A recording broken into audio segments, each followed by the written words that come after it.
আসসালামু আলাইকুম প্রিয় ভিউয়ার, কেমন আছেন সবাই? আশা করি ভালো আছেন সবাই।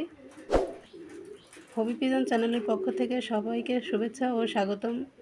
এখন আমি দেখাবো যে আমার ছোট একটি কবুতরের বাচ্চা, ওর প্যারেন্টস দুটো বাচ্চা উঠাইছে।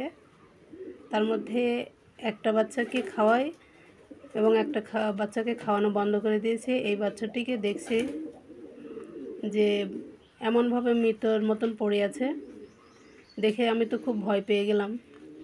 পরে একটু লক্ষ্য করে দেখলাম যে বাচ্চাটির থলেতে একটুও খাওয়ার নেই।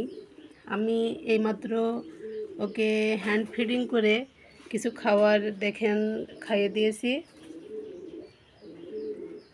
অল্প একটু খাবার। এতক্ষণে চোখটা বন্ধ করেছিল, তাকাচ্ছিল না, তো এখন একটু চোখটা খুলে দেখছে চারিদিকে, এখনও হাঁ করে নিঃশ্বাস নিচ্ছে। কে জানে কি অবস্থা হবে। তো এখন একটু দেখেন নড়াচড়া করছে, একেবারে নিস্তেজ অবস্থা হয়ে গেছিল। আশা করি খাবারটা যেহেতু থলেতে পড়েছে, কিছুক্ষণের মধ্যেই আশা করি সুস্থ হয়ে উঠবে। তো যদি আপনারা দেখেন যে একটি বাচ্চাকে তার প্যারেন্টস খাওয়ানো বন্ধ করে দিয়েছে, কবুতরের এক্ষেত্রে ওরকম হয়। দেখবেন যে অনেক সময় দুটো বাচ্চা হয়েছে, একটি বাচ্চার যত্ন নেয় আর একটি বাচ্চার যত্ন নেয় না, যার ফলে একটি বাচ্চা ছোট ও একটি বাচ্চা বড় হয়ে যায়। ছোট বাচ্চাটি এমনিতেই না খাওয়ার পেয়ে দুর্বল হয়ে পড়ে।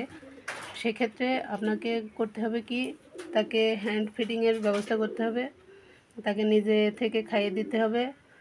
অনেক সময় এরকম হয়ে যায় যে বাচ্চা কিন্তু এই কারণে দুর্বল হয়ে পড়ে, যে বাচ্চাকে তার প্যারেন্টস ঠিক মতন খাওয়ায় না।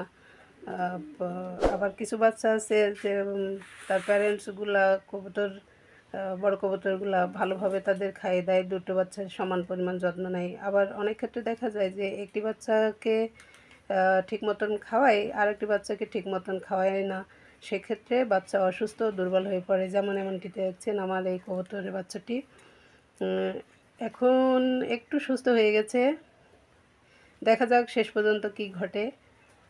কিছু সময় পরে আবার দেখতে হবে যে এর অবস্থাটা কি হলো, এখনও পুরোপুরি সুস্থ হয়নি।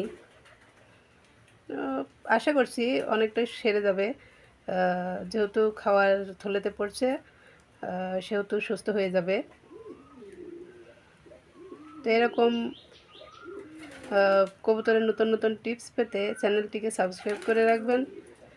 আর নতুন কোনো তথ্য জানার থাকলে কমেন্টে জানাবেন, আমি যতদূর পারি চেষ্টা করব আপনাদের কমেন্টের উত্তর দেওয়ার জন্য। সবাই ভালো থাকবেন। সে পর্যন্ত আসসালামু আলাইকুম।